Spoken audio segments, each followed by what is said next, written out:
Africa unite.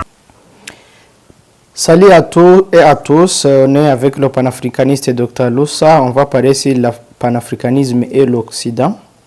Dr Loussa, comment allez-vous? Ça va, merci. On va voir comment le panafricanisme est en train de libérer l'Afrique contre l'Occident. Est-ce que vous voyez ça? Oui, oui, ça se voit, tout le monde le voit, celui qui veut le voir, parce qu'il y a un mouvement. Vous voyez, le panafricanisme, nous vivons maintenant la troisième génération du panafricanisme. Les premiers panafricanistes, comme Malcolm X, et puis après, deuxième, on peut dire Kwame Nkrumah, Sankara. Kwame Nkrumah, et troisième génération, on peut par exemple songer à Sankara, Kadhafi et autres, Lumumba, Nyerere, Kaunda. Il y en a plusieurs. Il y en a plusieurs qu'on ne mentionne pas. Et surtout, ils ont fait des actions, mais ils n'ont pas fait des écrits. C'est pour cette raison que parfois, ils passent inaperçus. Mais actuellement,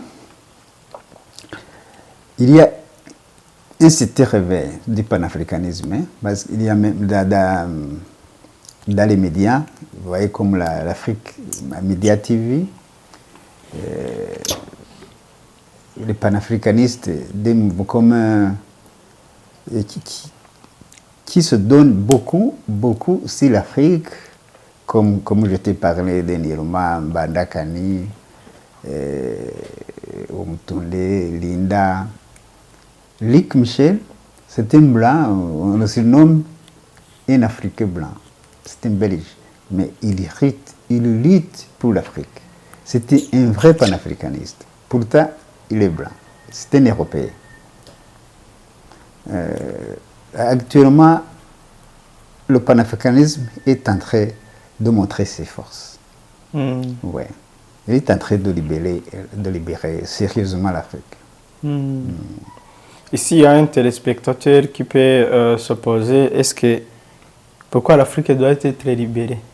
C'est parce que l'Afrique n'existe pas. L'Afrique n'est pas libre du tout. Hein. Tu vois, il y a eu des siècles, bon, précisément 4 siècles d'esclavagisme, et puis des siècles de colonisation. Jusqu'à présent, l'Afrique n'est pas libérée, n'est pas autonome, il n'est pas indépendante. Oui. Personne ne peut dire non. Vous voyez, tout ce qui se passe en Afrique, ce n'est pas un continent qui est libre. Ce qui se passe en Afrique, tu ne peux le trouver ailleurs. Aucun autre continent qui a subi l'esclavagisme comme l'Afrique, ou la colonisation. Même s'il y a eu des pays qui ont été colonisés dans d'autres parties du monde, comme en Amérique du Sud, comme en Asie, mais l'Afrique c'est particulier parce qu'il n'a pas pu sortir du colonialisme. C'est maintenant qu'on est en train de tenter de y sortir. Oui. Est-ce que tu as entendu parler France, Afrique, ailleurs? Ce n'est qu'en Afrique. Tu ne peux pas attendre France, Amérique ou France et Asie. C'est France, Afrique. Et comme l'Occident a confié la France comme gendarme de l'Afrique depuis la fin de la Deuxième Guerre, comme gendarme de l'Afrique. Imaginez un continent qui doit avoir un gendarme européen. Hein? Dans tous les pays d'Europe, dans les organisations, il y a toujours, en Amérique, en Europe, il y a toujours un chargé de l'Afrique. Chargé de l'Afrique. Chargé des affaires africaines. C'est lui l'Africain dans les Champs-Élysées, en France. Comment tu peux dire que l'Afrique est libre? Si l'impérialisme réserve la chambre pour l'Afrique. Donc, pour dire que l'Afrique, c'est comme un enfant qu'on doit faire attention à elle, qu'on doit surveiller, qu'on doit montrer comment il doit vivre, qu'on doit le nourrir, on doit donner des aides, c'est ça. Comment tu peux dire que l'Afrique est libre si il est obligé de recevoir des aides depuis l'impérialisme? L'Afrique n'est pas libre. Oui, c'est pour le moment qu'il est en train de se libérer. Hein. Il est en train de se libérer actuellement avec le panafricanisme. Est-ce que vous pensez que le panafricanisme est en mesure de libérer l'Afrique? Oui, on a déjà commencé, on peut vous donner les exemples à partir du Mali par exemple. Si aujourd'hui le Mali a pu chasser la France sur le terrain des Maliens, c'est ça, c'est le début. C'est le début. Les autres pays peuvent prendre l'exemple sur le Mali. Si la France est au Mali depuis plus de 60 ans, c'est le Mali qui fait vivre la France. Le fait que les Français ont eu du mal à quitter jusqu'à présent, ils ne sont pas dans bonne relation à cause de ça. Imaginez, on te demande de quitter, je te demande de quitter ma maison, tu refuses. C'est-à-dire que ma maison, tu vis grâce à ma maison. Si le peuple malien demande à la France de quitter la terre malienne, les Français refusent et tentent même de tuer le président, de renverser le pouvoir, d'installer le pouvoir qui va être les serviteurs, les valets, les marionnettes. Donc, il est à mesure. Avant, ce n'était pas possible ce que les Maliens ont pensé. Oui. Donc, il est en train de se libérer. Ce n'est pas seulement Mali. Bientôt, tu vas voir le Cameroun aussi, Burkina Faso aussi. Et le Côte d'Ivoire, il suffit que Ouattara quitte. L'Afrique va se libérer avec le panafricanisme. Pourquoi ce mouvement de panafricanisme est très concentré en Afrique de l'Ouest? Non, ce n'est pas seulement en Afrique de l'Ouest. C'est que, par exemple, le Cameroun n'est pas Afrique de l'Ouest. Le Centrafrique, il est au centre. Afrique du Nord, l'Algérie, il est en Afrique du Nord. Ce n'est pas seulement là-bas. L'Algérie, tu vois aussi, il vient de couper, d'opérer un divorce avec la France. Oui. Tu as attendu, tu as suivi la visite de Macron en Algérie. Tu as vu comment il est accueilli. Avant, ça ne se l'est pas comme il a été accueilli les derniers moments. Tu sais qu'on a l'habitude de dire Algérie française, n'est-ce pas? Algérie française. Son terme, c'est terminé. On ne dira plus l'Algérie française. Les Algériens ont dit à la France de ne jamais prononcer son nom.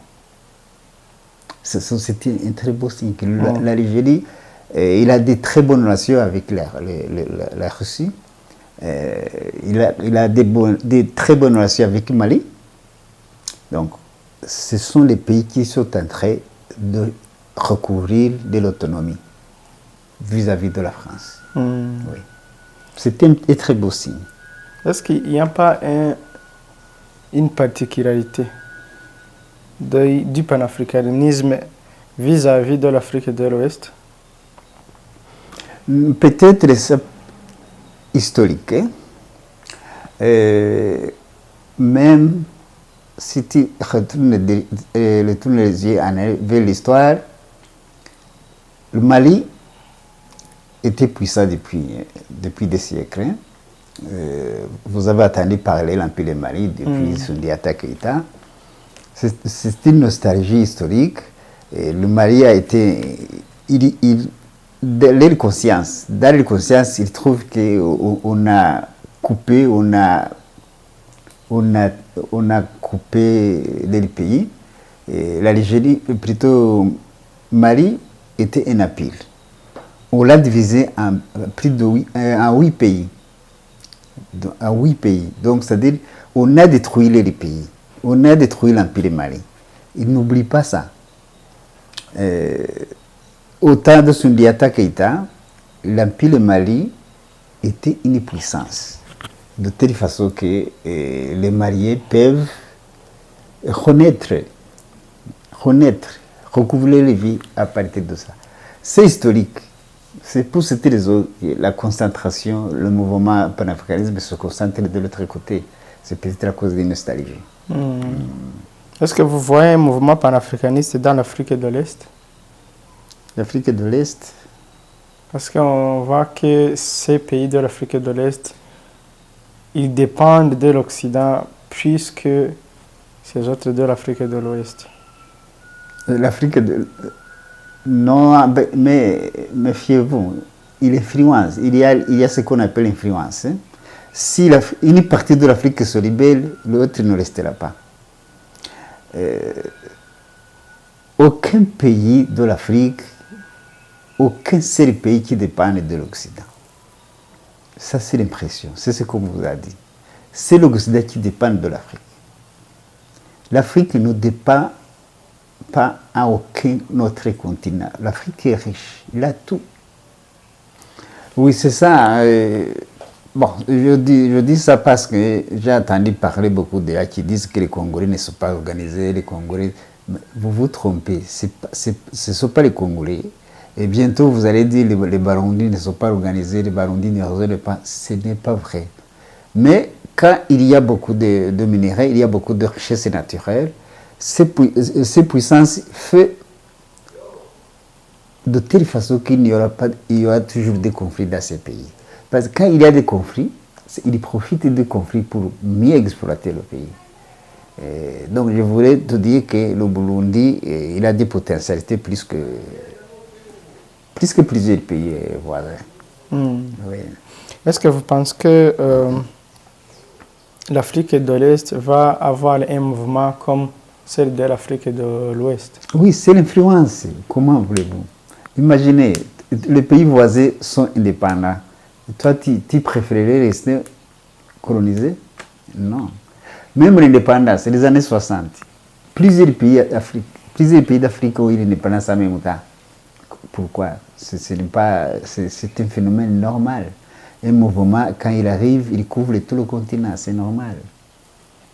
Oui, même l'indépendance qui n'est pas l'indépendance théorique, l'indépendance formelle, la vraie indépendance, l'Afrique a besoin de vraie indépendance. Et même si c'était un petit enfant, tu vois l'avantage d'être autonome. Quand tu n'es pas libre, ce n'est pas une vie. La liberté, c'est un facteur très important dans la vie d'un pays, dans la vie d'un peuple. Un peuple qui n'a pas l'autonomie, c'est un grave problème. Aujourd'hui, même l'Europe, ce n'est pas l'Afrique. Il est en train de se plaindre à cause de la dépendance, parce que jusqu'à présent, il vit sous la pluie nucléaire américaine. Et beaucoup d'Européens commencent à dire qu'il faut que l'Europe soit autonome. Tu vas attendre, si tu suis Afrique Média, si tu suis Sud Radio, vous allez voir comment il y a des plaintes en Europe. Alors que la dépendance de l'Europe, tu ne peux pas la comparer avec la dépendance de l'Afrique. L'Afrique est totalement sous dépendance. L'Afrique est totalement sous les mains de l'Occident. Il faut qu'il se libère. S'il ne se libère pas, l'Afrique n'arrivera nulle part. Donc il faut une renaissance africaine. C'est ça le combat, c'est ça l'objectif du panafricanisme. Il faut libérer l'Afrique. Le panafricanisme peut combattre pour libérer l'Afrique. Mais les colonisateurs et les impérialistes aussi, ils peuvent chercher les autres voies ou les autres formes de colonisation. Parce qu'ils voient ce que vous faites. Non, s'ils perdent, ils vont perdre pour de bon. Ils ne peuvent pas inventer autre chose. Si quelqu'un n'est pas sous ses mains, tu as échappé à son influence, qu'est-ce qu'il peut faire? Le reste, c'est peut-être négocier avec le respect. Dans ce cas, il n'y a pas de problème. Ce n'est pas dit que l'Afrique doit couper les relations radicalement avec l'Occident, non. Il peut y avoir des relations, mais sous autre forme. Parce qu'il n'y avait pas de relations. Remarquez bien, il n'y avait pas de relations. Il y a ce qu'on appelle les rapports de force. Bon, ça, ce ne sont pas des relations. Nous n'avons pas de relations avec l'Occident. Comment? Tu ne peux pas avoir des relations avec quelqu'un qui te donne l'aide. Ce ne sont pas des relations. Relations dominée et dominée, ce ne sont pas des relations. Les relations que l'Afrique va en avoir, c'est ce que j'ai l'habitude de vous dire, c'est les alliances. Les alliances à géométrie variable. L'Afrique n'a pas d'alliance. L'alliance doit être à géométrie variable. C'est-à-dire, celui que tu veux et quand tu le veux. Ce n'est pas une alliance qui s'impose. L'Afrique, les alliances que l'Afrique pense qu'il en a, ce sont des alliances imposées par les forces. Donc l'Afrique n'a pas d'alliance. Pour avoir d'alliance, il faut que tu sois libre. Il faut que tu sois autonome. Il faut que tu opères ton choix. L'alliance des Africains, il se choisit, il a plus de force que les autres puissances, il vient, il dit, tu es mon allié. Il interpose, tu es mon allié. Ça, ce n'est pas une alliance. Ce n'est pas une alliance. Donc l'Afrique n'a pas d'alliance. Il a des dominants, il a des patrons, il a des boss. L'Afrique a des boss, elle a des patrons, il n'a pas d'alliance. Dans toute vie de la population, les alliances sont nécessaires. Même quand tu es puissant, tu as besoin d'alliances. L'Afrique aura besoin d'alliances, mais d'alliances à géométrie variable. J'espère que tu me comprends. Comment avoir ces alliances à géométrie variable lorsqu'on continue de voir des sommets Afrique-France, Afrique-Turquie, Afrique-Amérique, ces sommets? Non, ces sommets... Un seul pays qui peut inviter 54 pays. C'est parce que ces pays n'existent pas. Ce ne sont pas des pays, ce sont des colonies. Tu les appelles à tout moment. Tu les appelles quand tu le veux. Si l'Afrique est libre, ce phénomène ne se reproduira plus. Par contre, si ce sont les alliés de l'Afrique, l'Afrique aussi peut appeler. L'Afrique aussi peut appeler pour se rencontrer là où on veut. Mais on se rencontre là où les puissances veulent. Ça, ce n'est pas une alliance. C'est parce que l'Afrique n'est pas libre. C'est parce que l'Afrique n'existe pas. Je le dis et je le répète, l'Afrique n'existe pas. Il existe un continent qui appartient aux autres, pas aux Africains. C'est tout à fait normal que soit quelqu'un vous appelle à tout moment où il veut vous rencontrer. Le moment où il veut vous rencontrer, c'est ça.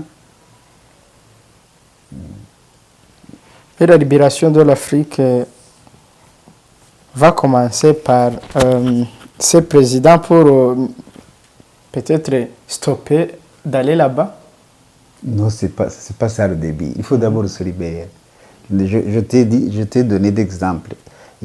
On est en train de diluer les relations avec l'impérialisme. Diluer ou couper complètement, comme Mali a coupé. Et il y a d'autres pays qui sont en voie. Le Centrafrique a déjà coupé avec l'Occident. Mali a coupé avec l'Occident. Cameroun était au niveau, peut-être la dernière étape, de couper avec l'Occident. Il y a Burkina Faso au dernier étape de couper avec l'Occident. L'Algérie a déjà coupé. Donc, petit à petit, d'autres pays vont suivre le chemin, la même voie. Vont suivre la même voie. Imaginons que les pays les pays de la France-Afrique, ces pays de l'Ouest, qu'on appelait France-Afrique. Imaginez que la France appelle un sommet avec ces pays et que les présidents de l'Afrique de l'Ouest ne veulent pas aller là-bas. Qu'est-ce qui peut se passer? Ils n'iront pas. La CEDEAO, vous voyez CEDEAO, CEDEAO, ce n'est pas africain. C'est ça, non? On vous trompe que c'est africain. comme l'Union africaine. On vous trompe, ça, africain. CEDEAO a eu un sommet dernièrement à Washington. Tu penses que tu penses que Goïta est allé là-bas? Non. Mali n'a pas été dans ce sommet. Le sommet de CEDEAO tenu à New York, à Washington. À Washington. Mali n'est pas participé à ce sommet. Est-ce que Mali n'a pas participé à cause des sanctions ou bien à cause que la réunion ou le sommet a tenu? La sanction, ce n'est pas l'exclusion. On a sanctionné le Mali, mais on n'a pas chassé. Mais parmi les sanctions, on peut dire que être dans la réunion, vous êtes exclu. Non, on n'a pas dit ça. Les sanctions, on a coupé les frontières. Mais aussi, il faut se rappeler, l'Algérie n'a pas fermé sans frontières. Guinée aussi. Guinée-Conakry. Burkina Faso aussi. Donc, les sanctions qu'on a votées pour le Mali, c'est comme les sanctions qu'on a votées pour la RIS. Ça n'a fait aucun effet négatif au Mali. Mais on n'a pas dit que le Mali était exclu de la CEDEAO. Donc, il devait participer dans cette réunion. Mais Goïta, le Mali comme africain, et lui, Mali, il trouve que le CEDEAO n'est pas africaine. Cette organisation n'est pas africaine. Tant donné qu'il va réunir les Africains en Amérique. Ça, c'est bête.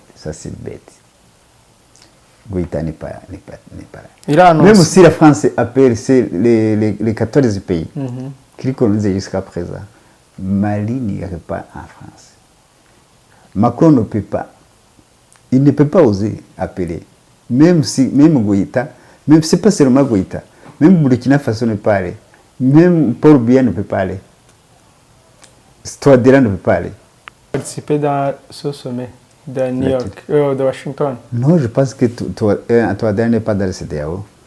Je pense que Cameroun, Paul Biya, je pense qu'il n'ira pas dedans aussi. Je ne me rappelle pas si Cameroun est dans le CEDEAO. Je ne sais pas.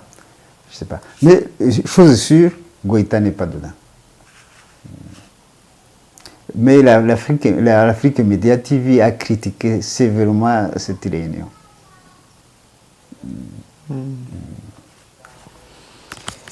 Docteur Roussa, on peut finir par ici, mais vous pouvez illustrer, par exemple, ça par exemple, comment le panafricanisme va libérer l'Afrique contre l'Occident. Oui, bon, pour conclure, on peut dire que la plupart des gens peuvent se poser la question de savoir. L'Occident, il est très fort. L'Afrique, avec sa force actuelle, il n'est pas capable de se détacher de l'impérialisme. Mais, chose sûre que vous avez tous remarqué, il s'appuie sur la force russe, sur la force chinoise, sur la force iranienne ou turquoise, pour se libérer de l'Occident. Et ça sera possible. Parce que le Mali, aujourd'hui, Goïta ne serait plus en vie s'il n'avait pas la Russie. Touadéra ne serait pas en vie. Parce qu'on a tenté plusieurs fois. Plus de 4 fois pour tuer Touadéra. Plus de 6 fois pour tuer Goïta. Mais ils n'ont pas pu y arriver à cause de renseignements russes, à cause de la force russe. Et si on a la force qui peut nous appuyer, se libérer, ça serait facile. Et ça serait vite. Et bientôt, d'ailleurs.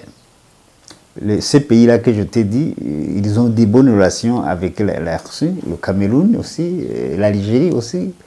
Et donc, ils ont des très bonnes relations. Ils ont assez de force. Ils peuvent se libérer.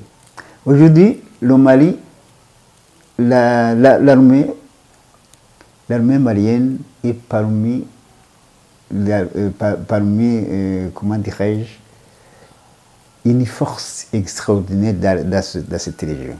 De telle façon que dans quelques mois seulement, ils ont déjà pu convaincre les djihadistes, les terroristes qui étaient là, que la France avait créé. Il a pu dégager, chasser les bases militaires françaises. Donc, l'Afrique peut se libérer. Et la plupart m'ont dit, bon, c'est tout à fait normal, je le comprends. Ils disent que nous avons été colonisés par l'Occident, nous avons été colonisés par la France ou l'Amérique, maintenant on va être colonisés par la Russie. Donc, si on cherche la force, ce n'est pas dit qu'on appelle le colonisateur. L'Afrique, nous n'avons pas besoin de colonisateurs. Nous avons assez d'expérience d'être connus. Comment les méfaits de la colonisation, personne ne peut les appeler encore. Personne ne peut les souhaiter encore. Mais j'aime bien, je viens parfois, fréquemment, donner l'exemple, comparer avec l'Amérique, parce que l'Amérique, pour se libérer de l'Angleterre, il a demandé une aide française au Louis XVI. Donc la France a aidé l'Amérique pour combattre les Anglais. Et si la Russie nous aide pour combattre l'Occident, il n'y a pas de miracle. Il n'y a rien d'étonnant. C'est tout à fait normal. L'Afrique n'a pas de bombes, il n'a pas d'armes nucléaires, il n'a pas de bateaux de guerre. On ne peut pas, nous seuls, nous ne pouvons pas chasser l'impérialisme. Ce n'est pas possible. Mais avec l'aide des pays comme la Russie, qui n'a aucun crime contre nous, qui n'a pas aucun crime contre l'Afrique, ça, ils peuvent nous aider. La Russie n'a pas un crime contre nous. Il n'a pas fait l'esclavage en Afrique. Il n'a pas colonisé aucun pays. Il n'a pas détruit aucun pays d'Afrique. Il n'a pas tué aucun chef d'État africain. Tandis que l'impérialisme, si tu veux, la prochaine fois, je vais te donner la liste de 23 présidents africains assassinés par ces pays-là. Surtout par la France. Vous allez voir. Ça, tu ne peux pas le trouver. Tu ne peux pas accuser ni Chine, ni Russie, ni Turquie, ni autre chose ailleurs. Donc c'est l'impérialisme qui est criminel. Ça, c'est un conglomérat de criminels internationaux. Merci beaucoup, Dr. Roussa. On finit par ici et merci à tous les téléspectateurs. Je vous en prie. Merci à vous. À la prochaine occasion. Africa unite.